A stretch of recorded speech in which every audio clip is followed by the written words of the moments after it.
ಧರ್ಮಸ್ಥಳ ಅನ್ನೋ ಹೆಸರು ಹೇಗ್ ಬಂತು ಗೊತ್ತಾ? 800 ವರ್ಷಗಳ ಹಿಂದೆ ದಕ್ಷಿಣ ಕನ್ನಡದ ಆಗಿನ ಗ್ರಾಮವಾದ ಮಲ್ಲರ್ಮಾಡಿಯಲ್ಲಿ ಧರ್ಮಸ್ಥಳವನ್ನ ಕುಡುಮ ಅಂತ ಕರೀತಾ ಇದ್ರು. ಅಲ್ಲಿಯ ಜೈನ ಮುಖ್ಯಸ್ಥರಾದ ಭೀರ್ಮಣ ಪೆರ್ಗಡೆ ಮತ್ತು ಅವರ ಪತ್ನಿ ಅಮ್ಮು ಬಲ್ಲಾಳ್ತಿ ನೆಲ್ಲಾಡಿ ಬೀಡು ಎಂಬ ಮನೆಯಲ್ಲಿ ವಾಸಿಸುತ್ತಿದ್ದರು. ಪೆರ್ಗಡೆ ಕುಟುಂಬ ಔದಾರ್ಯ ಮತ್ತೆ ಆತಿಥ್ಯಕ್ಕೆ ಹೆಸರುವಾಸಿಯಾಗಿತ್ತು. ಒಂದು ದಿನ ಧರ್ಮದ ರಕ್ಷಕ ದೇವತೆಗಳು ಮಾನವ ರೂಪವನ್ನ ಧರಿಸಿ ಧರ್ಮವನ್ನ ಆಚರಿಸುವ ಮತ್ತು ಮುಂದುವರಿಸಬಹುದಾದ ಮತ್ತು ಪ್ರಚಾರ ಮಾಡಬಹುದಾದ ಸ್ಥಳವನ್ನ ಹುಡುಕ್ತಾ ಪೆರ್ಗಡೆಯವರ ನಿವಾಸಕ್ಕೆ ಬಂದರು. ಪೆರ್ಗಡೆ ಕುಟುಂಬದವರು ಅವರನ್ನ ಸಂಪತ್ತು ಮತ್ತು ಗೌರವದಿಂದ ಆತಿಥ್ಯ ವಹಿಸಿದರು. ಅವರ ಪ್ರಾಮಾಣಿಕತೆ ಮತ್ತೆ ಔದಾರ್ಯದಿಂದ ಸಂತೋಷಗೊಂಡ ಧರ್ಮ ದೈವಗಳು ಆ ರಾತ್ರಿ ಭೀರ್ಮಣ್ಣ ಪೆರ್ಗಡೆಯವರ ಕನಸಿನಲ್ಲಿ ಕಾಣಿಸಿಕೊಂಡರು. ತಮ್ಮ ಭೇಟಿಯ ಉದ್ದೇಶವನ್ನ ಅವರಿಗೆ ವಿವರಿಸಿ ದೈವಗಳ ಪೂಜೆಗಾಗಿ ತಮ್ಮ ಮನೆಯನ್ನ ಖಾಲಿ ಮಾಡಿ ತಮ್ಮ ಜೀವನವನ್ನ ಧರ್ಮ ಪ್ರಚಾರಕ್ಕಾಗಿ ಮುಡಿಪಾಗಿಡಲು ಸೂಚಿಸಿದರು. ಯಾವುದೇ ಪ್ರಶ್ನೆಗಳನ್ನ ಕೇಳದೆ ಪೆರ್ಗಡೆ ಕುಟುಂಬ ತನಗಾಗಿ ಮತ್ತೊಂದು ಮನೆಯನ್ನ ನಿರ್ಮಿಸಿಕೊಂಡು ನೆಲ್ಯಾಡಿ ಬೀಡುವಿನಲ್ಲಿ ದೈವಗಳನ್ನ ಪೂಜಿಸಲು ಪ್ರಾರಂಭಿಸಿದರು. ಇದು ಇಂದಿಗೂ ಮುಂದುವರಿತಾ ಇದೆ.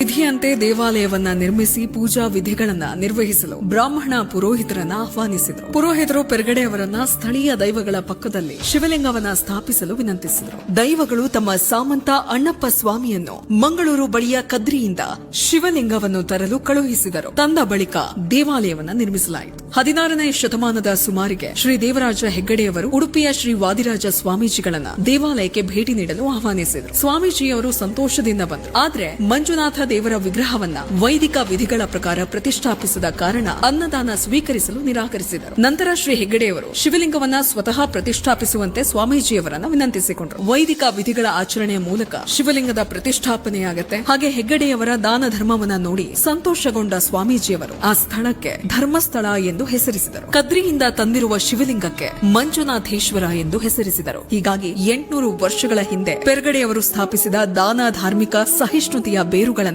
ಹೆಗ್ಗಡೆ ಕುಟುಂಬದ 21 ತಲೆಮಾರುಗಳು ಪೋಷಿಸಿ ಬಲಪಡಿಸಿವೆ. ಇಂದಿನ ಧರ್ಮಸ್ಥಳವು ಈ ನಿಸ್ವಾರ್ಥ ಸಮರ್ಪಣೆಯ ಫಲದಿಂದ ಅರಳುತ್ತದೆ.